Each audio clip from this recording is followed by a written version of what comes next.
Kagigising lang ng kapatid ko. Time check. 5:50 ng umaga.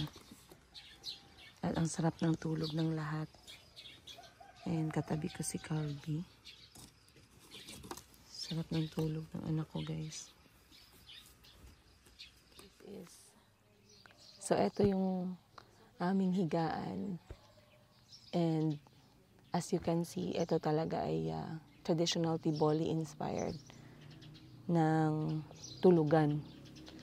So, kada space or kada bed, merong kaming sariling private area kung saan pwede naming takpan yung aming space. So, ang gagawin lang natin is tatanggalin natin itong tali. And voila! Ganun siya. Ayan.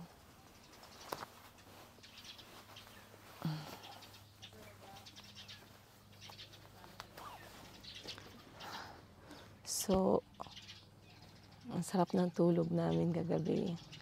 And minsan masarap talaga sa pakiramdam na yung hindi mo maririnig yung ingay ng syudad. At yung naririnig mo lang ay yung ingay ng mga insekto sa paligid mo. Napaka-relaxing. Alas 5 pa lang ng umaga, pero gising na yung mga artisans ng alas 4. Yung mga matatanda na gumagawa ng mga damit, traditional na accessory. So kahit madilim, guys, talagang sila ay nagsimula ng magtrabaho. Tayo'y babangon na at tayo magkakaroon ng native na kape. Tara!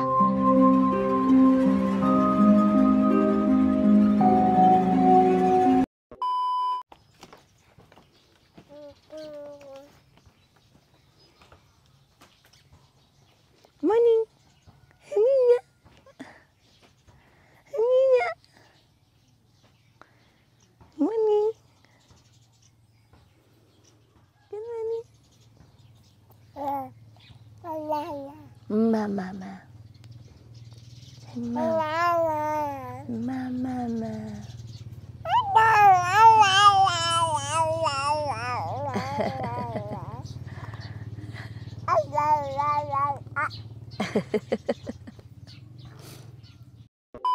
Maayong buntag, Tiboli.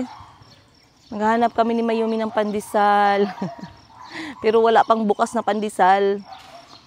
Diyan kami natulog kagabi sa likod. Ayan, ang kanilang popular gunobong dito sa may Barangay Lemsnolon. Kapag kaumaga si Mayumi ay nag-i-enjoy ng kanyang lakad, morning walk.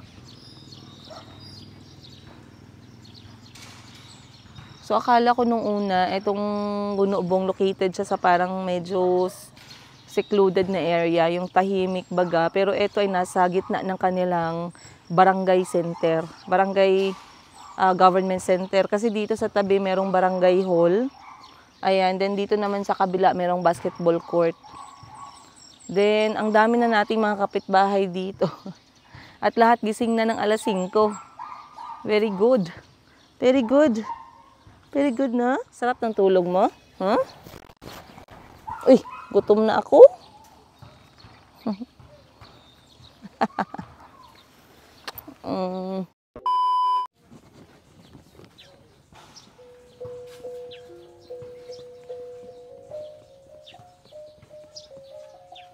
You have a good sleep? You were cold or not cold? Were you cold or not cold? Cold. Chico, did you have a good sleep? Yeah? Cold. Banana.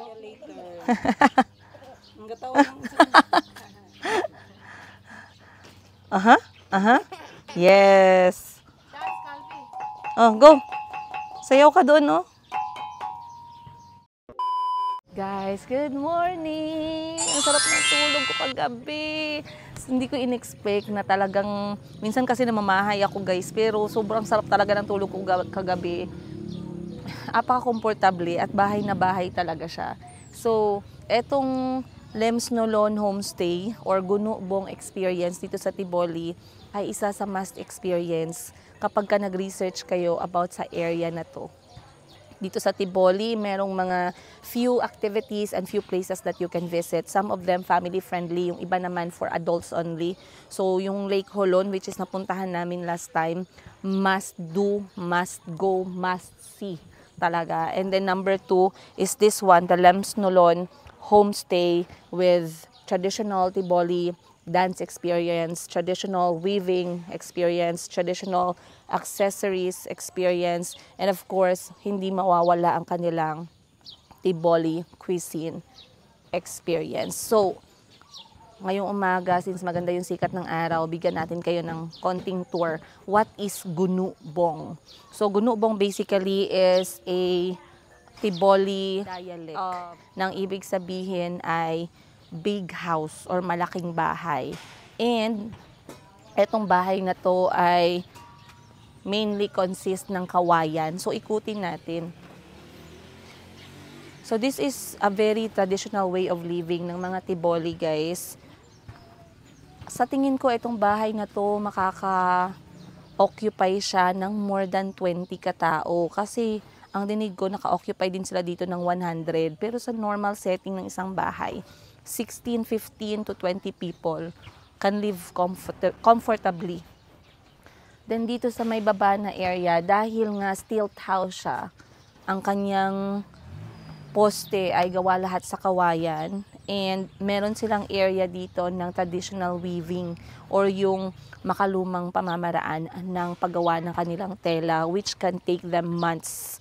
Kaya kapag tinanong natin kung magkano yung presyohan, normally mahal talaga siya dahil nga mano-mano yung paggawa.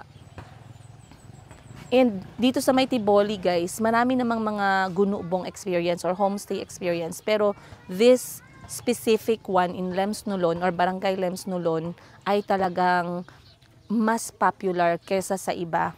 And I can see why. Kasi parang homey. Sobrang homey talaga yung feeling. So, pag inikot natin tong bahay, sadyang malaki talaga siya, ang buong bahay. Ayan, if you can see it from there, sobrang laki niya talaga. And ang pinakamalaking parte nitong bahay ay yung kanilang hall area kung saan natutulog, kumakain, nagkakaroon ng mga performances. And then, doon na rin nila dinidisplay yung kanilang mga arts and crafts. Ang ganda ng sikat ng araw, oh.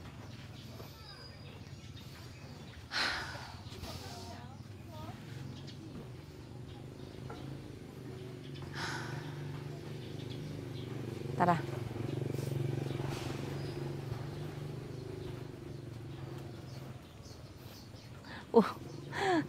Ginawan din pala nila dito ng parang support kasi nga other than anytime pwede siyang maggumalaw dahil gawa naman siya sa kahoy. Ito ay very good way para mas lalong makip na steady yung kanilang gunubong. And paikot nitong bahay, meron na siyang mga traditional or mga local na mga tanim. Merong malunggay, merong mga avocado, meron sila dito, syempre, yung kanilang mga tanim na kinukuhanan nila ng local spice para sa kanilang sabaw. May nakasabit dito, ano to? Merong nag-harvest ng dahon ng kamote. Yan, maaga pa. Pero hindi pa siguro tapos kasi nakasabit dito. Ikot tayo, guys. Umiiyak si Chico. Oh, okay. So, ito ay ang kanilang, isa sa kanilang mga traditional weaving. Ayan. So, ito nakita ko na rin to eh. Kasi, ito ay na-promote na din sa may area ng Lake Cebu. So, napaka-interesting. At nagkaroon din ako ng experience nito sa Zamboanga, by the way. Shout out sa Zamboanga, guys. Nakita ko din yung traditional weaving nila doon na ginagawa ng mga matatanda. Sobrang gandang experience din nun. So, marami pala dito. 1, 2, 3, 4. May 4 na machine. And of course, hindi nawawala. May maayos naman na tubig source, kaya hindi problema dito yung pagligo, hugas kapag dito kayo nagstay. And etong nasa gilid naman ay ang kanilang kusina. So basically, ang pagluluto ay nakahiwalay talaga siya sa main place or sa gunubong. And lahat ng kanilang paghanda ng pagkain ay doon mismo nangyayari. Katulad ng pinakita ko sa recent episode natin. Ngayon, aakyat tayo. Aakyat tayo sa kanilang main hall kung saan nagaganap yung kanilang mga main activity sa isang gunubong. Let's go. Aakyat tayo. Here.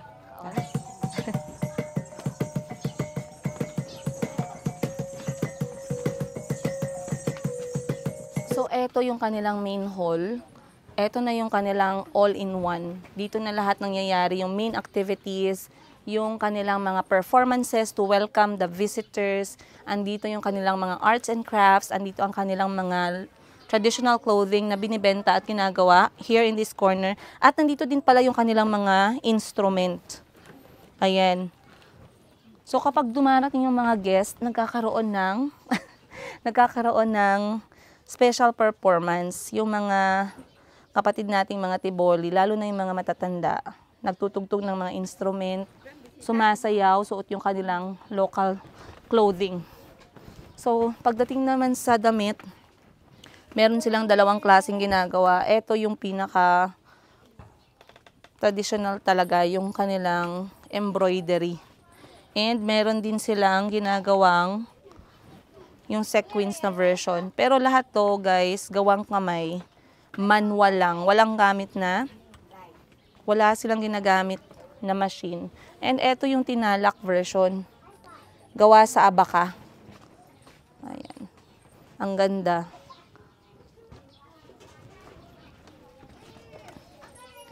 And dito yung instrument, yung arts and crafts, dito ang kanilang pagsasayaw. And of course, dito na rin yung tulugan at kainan. So, kapag kumakain, naglalagay sila ng malaking mahabang lamesa at doon sila nagsiserve ng kanilang pagkain. And then behind me, doon kami natulog, guys. Dito na siya, tara. Hi, guys. Ayan. So, behind me is where we slept. Dito kami natulog lahat. So, basically, tag-isa sa amin ay merong space, merong kama. And staying here, guys, is very, very affordable kung nagtatanong kayo. Kasi popular na lugar to para sa mga gustong mag-hike sa Lake Holon or gustong ma-experience lang ang Tiboli culture. Or kahit na gusto nyo lang magbakasyon dito, ang presyo lang ng pag-stay dito sa Lems Nolon homestay or gunubong experience sa may barangay Lems Nolon ay only 350 pesos kada tao. Yes, that's right. 350 pesos lang. So, sobrang affordable. At maganda dun, guys, kapag nag-book kayo ng place na to, first come, first serve. At kahit dalawa lang kayo, hindi na sila tatanggap ng iba pa. Regardless sa kung gaano kadami yung pwedeng ma-handle ng place. So, dalawa lang kayo, 3, 4, 5, 100, pwede. So, I am very fortunate na na-experience ko yung ganitong klaseng kultura ng Pilipino. And sana lahat ng makakita ng video na to ay magkaroon din ng chance na talagang ma-experience to kasi kakaiba talaga siya. And you are going to feel and witness more or a big part of Mindanao kapag nandito kayo. Ayan. So, aantay na lang kami for breakfast and then ang pinaka-exciting na part na inaantay ko is ang mag-try. So I'll see you guys on today's episode. Ingat! Guys, pag hindi nyo kami nakikitang nagbablog sa camera, ganito po yung ginagawa namin, nagbebenta. Ang model natin ay etong kanilang mga locally made na mga kwintas. Pwedeng gamitin in any event, lalong-lalo na sa mga guro at saka mga office worker dito sa Pilipinas. Or kahit sa mga OFW, by the way, no? Mga OFW, pag naghahanap kayo, this one is authentic. Authentic, oh, diba? Authentic at mga legit na gawa. Kam guys, lapitan ninyo. Lapitan mo ga. Ayan.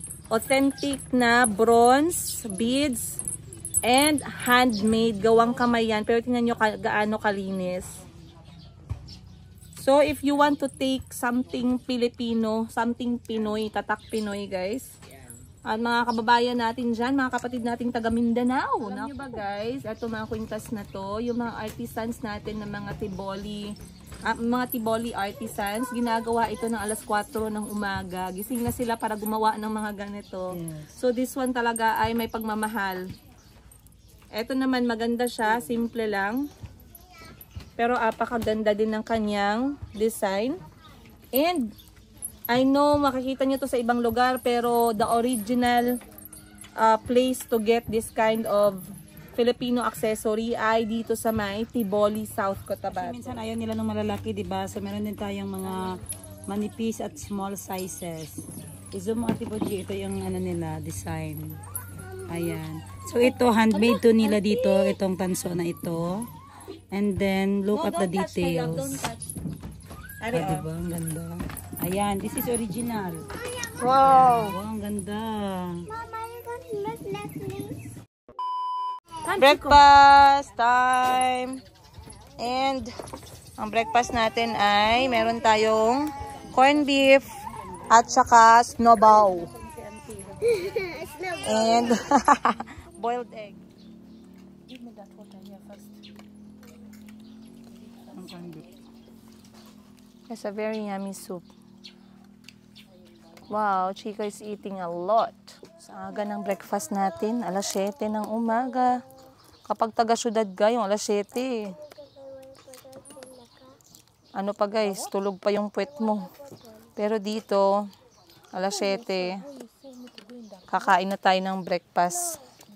And kagabi meron kaming natirang onok snowball o yung sabaw na manok.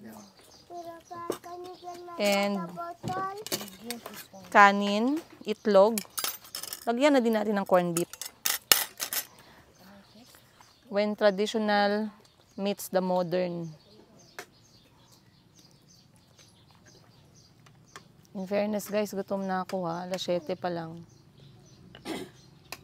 Maaga kasi nabi na kagabi. Ay, oo no. Tama pala, maaga kaming nag-ano kagabi.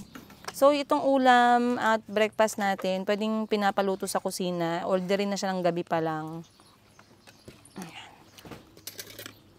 So, sa 350 pesos nyo na stay dito, labas dun yung pagkain. Iba dapat yung ano nun. Iba yung kanyang bill. Kain lang tayo.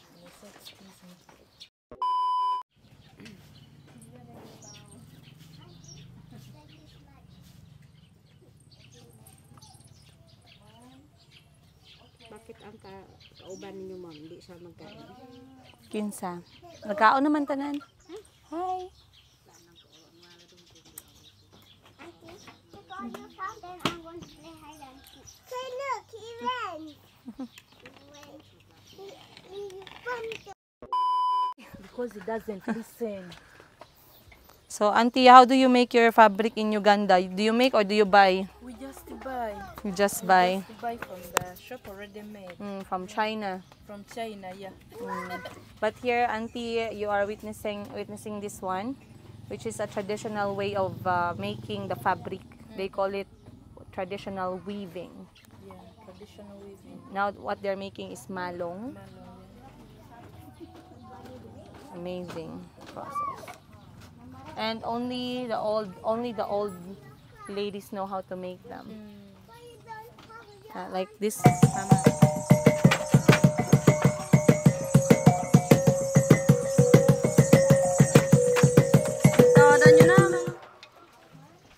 Traditional na malong ng Tiboli or kumo. Lahat ng proseso niya talagang manual. Simula sa paggalaw ng paa.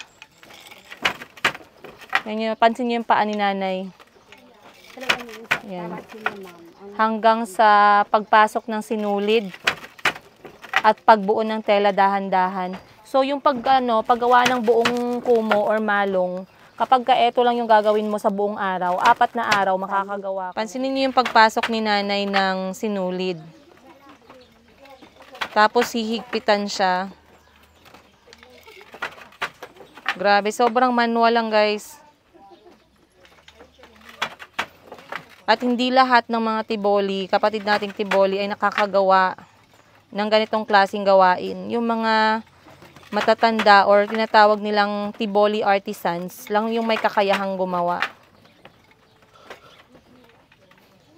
Kaya pala kapag bumili ka ng ganitong klaseng malong, yung gawang tradisyonal, kapag bumili ka ng ganitong klaseng malong na gawang tradisyonal talaga, medyo may kapresyuhan siya. So, yung presyo nasa 2,000 pataas. Depende. At yung mga kasuotan naman nila na embroider, na manual din, sa isang tinatahi ng mga artisans, umaabot din ang presyo ng 5,000 pataas. So, etong mga ganitong klaseng presyuhan guys, okay lang siya kasi ito ay tumutulong sa komunidad at saka sa mga minorities ng tiboli. Lalong-lalo na sa mga artisans o mismo yung mga gumagawa ng mga tiboli products. So, papasok tayo sa left na side. Dito. Ayan, bubuksan natin siya. Tama ba? Ayan. Tapos, ipapasok natin itong sinulid. Ayan. Lapitan mo nga, gang.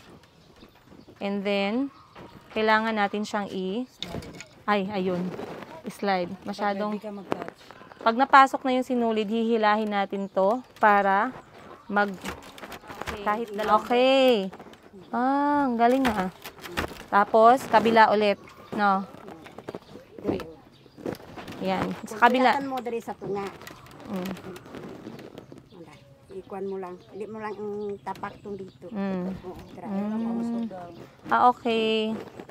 So, dito tayo sa may kabila. Ayan. Tapos, ile-let go na natin yung ating paa. Ikuan mo lang dari sa tunga. Hindi mo lang tapak. And then, hihilahin natin. Oh, okay. Sobrang interesting. Okay. So, ganun ang kanyang gawain, guys. Ang proseso ng paggawa nitong kumo or itong traditional na malong ng mga tiboli. Ayan. Bigyan na natin kay nanay kasi baka abutin tayo dito ng taon. Abutin tayo ng 50-50. Alright. Ang gagawin natin ay magta-try tayo ng kanilang traditional costume dahil ang sarap ng feeling din na talagang ma-feel mo naman yung kanilang traditional na kasuotan. Ayan. So, unsang gihatag? Oh, ka-cute! Salamat, nanay! Saan na siya? Mag-try tayo.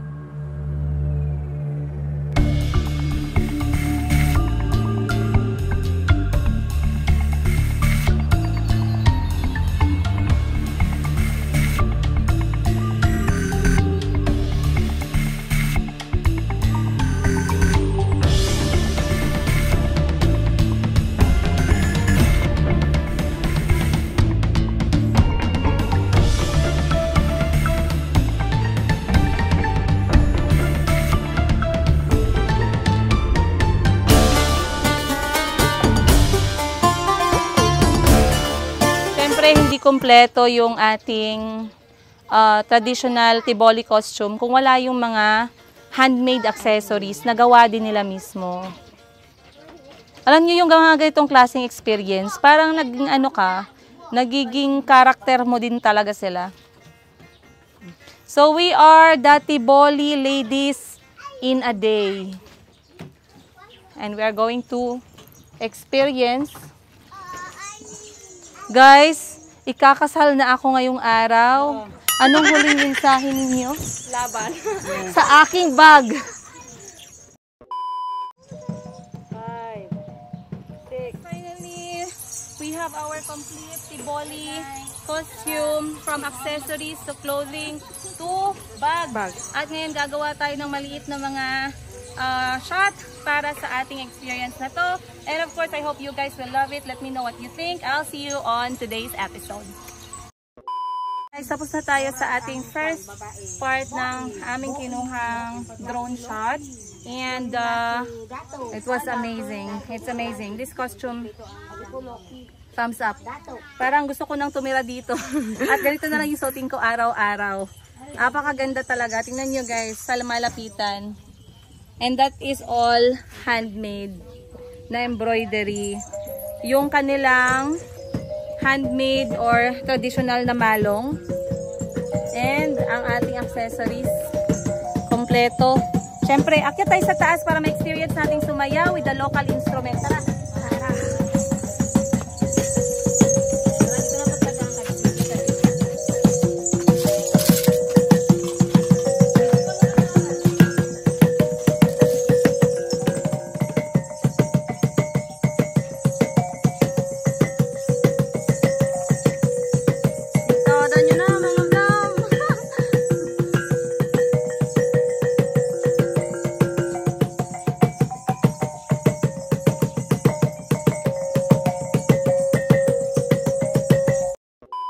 Abby, what did you say? Wapa, oy. Guwapo. Oy po. Chico, is mom pretty?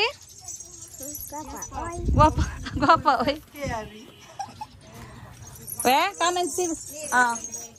Come and hug mama. Give mama a hug. 1, 2, 3. One. Ah! 1, 2, 3. 1, 2, 3. First hug first. Patulugan. Wow. May binigay sila kay Mayumi. Look. Yeah. Wow. Ang cute. Ang ganda ni Yumi sa pink. You look. I'm not mama. Is this mama? Is this mama? Nabigla.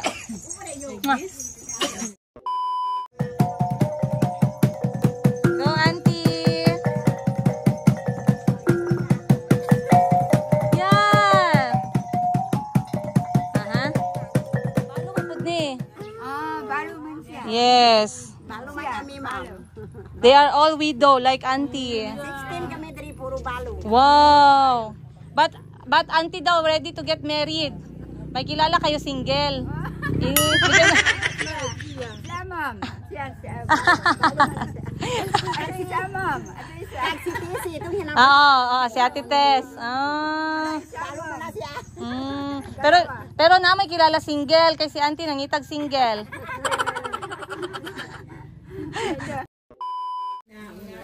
Wow.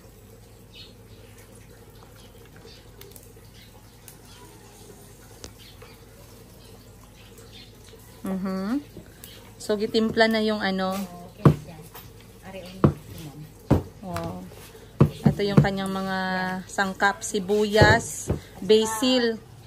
At ngayon guys, wait lang, mag-selfie muna tayo dito kasama sila Ye, ang kanilang mga kami. Pero bago kami umalis, nagsabi sila na they are preparing for a lot of guests from Singapore at nagluluto lang naman sila ng 20 pieces ng native na manok ng iba't ibang klaseng putahe ng tiboli. And right now, tamang-tama dahil si nanay ay gumagawa ng lut or yung manok na niluto sa loob ng kawayan. So, ayan yung kanyang process. Ito ay ang mga kawayan na bagong pitas nila.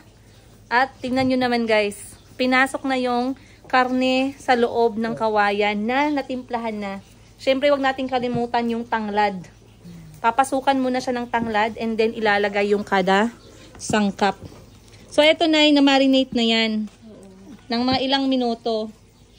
10 minutes. Mga 10 minutes. Meron siyang basil, merong mga dahon ng sibuyas, merong sibuyas at siyempre, ang pinaka-the best nilang putahe dito. At yung magluluto sa manok, walang tubig yan guys ha, walang sabaw. Ang magluluto mismo sa manok dyan ay yung sabaw o yung tubig ng kawayan na lalabas habang pinapainit yung kawayan sa kanilang uling. Ang galing. Ang galing-galing nito guys. So once again, this is Onuk Lut ng Tiboli, South Cotabato. At ngayon nagpe-prepare din sila ng pako salad. Sarap niyan. So, ilang ganito na yung gagawin mo, Nay? Bali 10 lahat. Wow. Malakihang bisita. Sabi ko na sa inyo guys, dito ang pinaka-best talaga experience ng Tiboli culture. Kasi ang dami nilang bisita. Lagi sila ditong fully booked. Bye-bye! dito, bye-bye dito, bye-bye. Salamat. Alright, let's go. Travel back to General Santos City.